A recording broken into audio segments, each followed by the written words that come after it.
ತುಂಬ ಜನ ಹೇಳ್ತಾ ಇದ್ರಿ ಮೇಡಮ್ ನೀವು ಕನ್ಯಾ ರಾಶಿ ಬಗ್ಗೆ ಸಾಕಷ್ಟು ಮಾತನಾಡಿದ್ರಿ, ಸ್ಟ್ರೋಕ್ ಎಲ್ಲ ಹೊಡಿತೈತೆ, BP ಬರುತ್ತೆ ಅಂತೆಲ್ಲ ಹೇಳಿದ್ರಿ.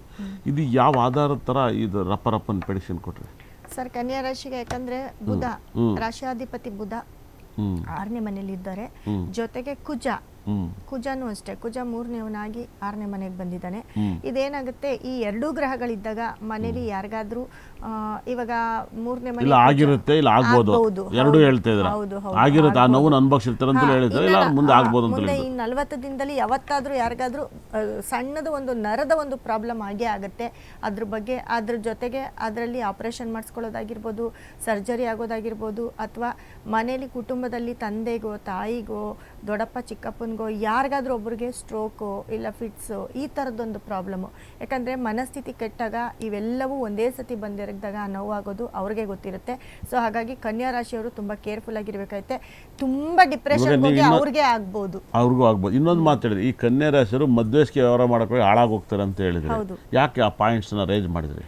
ಮಧ್ಯಸ್ಥಿಕೆ ವ್ಯವಹಾರ ಅಂತ ಅಂದರೆ, ಯಾಕಂದರೆ ನೋಡಿ, ಇವಾಗ ರಾಶಿಯಾಧಿಪತಿ ಬುಧ ಇರ್ಬೋದು, ಮತ್ತು 12ನೇ ಮನೆ ಸೂರ್ಯ ಕೂಡ ಅವ್ರಿಗೆ ಸೂರ್ಯ ಮತ್ತು ಶುಕ್ರ ಶನಿಗೆ ವ್ಯಯಸ್ಥಾನಕ್ಕೆ ಬಂದಿರ್ತಾರೆ ಅವರು. ಹಾಗಾಗಿ ಈ ರಾಶಿಗೆ 6ನೇ ಮನೇಲಿ ಇದ್ದಾಗ ಈ ಜಗಳಗಳು ಕದನಗಳು ಜಾಸ್ತಿ ಆಗ್ತಾ ಇರುತ್ತೆ. ಮತ್ತು 3ನೇ ಮನೆಯವನು ನೋಡಿ, 3ನೇ ಮನೆಯವನು 6ನೇ ಮನೆಗೆ ಹೋದಾಗ, ಕುಜ 6ನೇ ಮನೆಗೆ ಹೋದಾಗ ಈ ಪ್ರಾಪರ್ಟಿ ವಿಚಾರದಲ್ಲಿ ಮಧ್ಯಕ್ಕೆ ಹೋಗೋದು. 6ನೇ ಮನೆಗೆ ಹೋಗ್ತಾನೆ, ಅಷ್ಟಮಾಧಿಪತಿನೂ 6ನೇ ಮನೆಗೆ ಬಂದ್ಬಿಡ್ತಾನೆ, ಅದೇನು ಡೇಂಜರ್. 8ನೇವನಾಗಿ ಮರಣನ್ನು ಕೂಡ ಕೊಡೋದು, ಬರೀ ಸಾವು ನೋವು ಹೊಡೆದಾಟ ಗಿದ್ದಾಟ ಆದಾಗ ಏನಾಗುತ್ತೆ ಹೇಳಿ, ಒಂದು ಕೇಸು ಕೋರ್ಟು ಕಂಪ್ಲೇಂಟ್ ಆದಾಗ ಅಥವಾ ಗಂಡ ಹೆಂಡತಿ ಮಧ್ಯೆ ಜಗಳ ಆದಾಗ ಎಲ್ಲೋ ಒಂದು ಕಡೆ ಏನೂ ಇಲ್ಲ ಅಂದರೆ ತುಂಬ ಏನಾದರೂ ಇಂಥ ಕೆಲಸ ಮಾಡಿದ್ರೆ, ಇವಾಗ ಮಾಧ್ಯಮಗಳಲ್ಲಿ ಯಾವುದೋ ಒಂದು ಫೋಟೋ ಹಾಕ್ಬಿಟ್ಟು ಅವ್ರ ಬಗ್ಗೆ ಏನಾದರೂ ಕಮೆಂಟ್ ಬರೆದಾಗ ಅವ್ರಿಗೆ ಸೂಸೈಡ್ ಮಾಡ್ಕೊಳ್ಳೋ ಅಂಥ ಚಾನ್ಸಸ್ಸು ಹೆಚ್ಚಿರುತ್ತೆ. ಮನಸ್ಥಿತಿ ಕೆಡುತ್ತೆ ಅಂದರೆ ಅದೇ ಅಲ್ಲ. ನೀವು ಹೇಳೋ ಪ್ರಕಾರ ಯಾವಾಗಲೂ ಕೂಡ ಕನ್ಯಾ ರಾಶಿಯರು ಕೊಲೆ ಮರ್ಡರ್ ಸಾವು ದುಃಖ ಸಾಲ ಕಂಡೋರ್ ದುಡ್ಡು ಬಗ್ಗೆ ಯಾವಾಗಲೂ ಎನಿ ಟೈಮ್ ಮಾತಾಡ್ತಾ ಇರ್ತಾರೆ.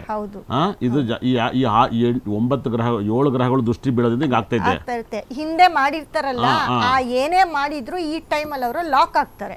ಅಂದ್ರೆ ಆ ಗ್ರಹಗಳು ಇವಾಗ ಏನ್ ಮಾಡುತ್ತೆ, ಸಪೋರ್ಟ್ ಮಾಡಲ್ಲ. 6ನೇ ಮನೇಲಿ ಇದ್ದಾಗ ಇವಾಗ ಕ್ರಾಶ್ ಆಗೋದು, ಜಗಳ ಹಿಂದೆ ಮಾಡ್ಬೇಕಾದ್ರೆ ತುಂಬಾ ಚೆನ್ನಾಗಿರ್ತಾರೆ. ಇವಾಗ 1 ತಿಂಗಳು 2 ತಿಂಗಳಿಂದ ಏನೋ ವ್ಯವಹಾರ ಮಾಡಿರ್ತಾರೆ ನೋಡಿ. 3ನೇ ಅವನು ಕುಜ 6ನೇ ಮನೆಗೆ ಬಂದಾಗ ಪ್ರಾಪರ್ಟಿ ವಿಷಯದಲ್ಲಿ ಆಗಿರ್ಬೋದು, ಇವಾಗ ಮಧ್ಯಸ್ಥಿಕೆ ಮಾಡಿ ಯಾರಿಗಾದ್ರೂ ಕೊಡ್ಸೋದು ತಗೊಳ್ಳೋದು ಈ ಥರ ಮಾಡ್ತಿರ್ತಾರೆ. ಅಂಥ ವಿಷಯದಲ್ಲಿ ಏನಾದರೂ ಮಾಡಿದರೆ ಖಂಡಿತವಾಗ್ಲೂ ಅದು ಹಿಂದೆ ಮಾಡಿರೋದು ಈ ಟೈಮಲ್ಲಿ ಅವರಿಗೆ ಅದು ರಿಪೀಟ್ ಕೊಡುತ್ತೆ ಅಂತ ಹೇಳ್ತೀನಿ. ಯಾಕಂದರೆ ಗ್ರಹಗಳು ಸಪೋರ್ಟ್ ಮಾಡಲ್ಲ. ಈ ಕನ್ಯಾ ರಾಶಿಯವರಿಗೆ ಬಹಳ ವಿಶೇಷವಾಗಿ ಹೇಳ್ತಾರೆ, ಯಾರೇ ಆಗಿರ್ಬೋದು, ಪಲ್ಲವಿ, ಪುಷ್ಪ, ಆಮೇಲೆ ಬಹಳ ವಿಶೇಷತೆ ಪವಿತ್ರ, ಈ PN ಅಕ್ಷರ, ಎಲ್ಲೆಲ್ಲೇ ಹೆಸರುಗಳು 2 ಸರಿ ರಿಪೀಟ್ ಆದರೂ ಕೂಡ ಹೆಸರು ತೊಂದರೆ. ನೇಮಲ್ಲಿ ಕೂಡ P ಅಕ್ಷರ ಇದ್ದಲ್ಲಿ ಕೂಡ ತೊಂದರೆಗಳನ್ನು ಅನುಭವಿಸ್ತೀರ ಅಂತ ಹೇಳ್ತೈತೆ. ತುಂಬ ಕೇರ್ಫುಲ್ ಆಗಿರಿ.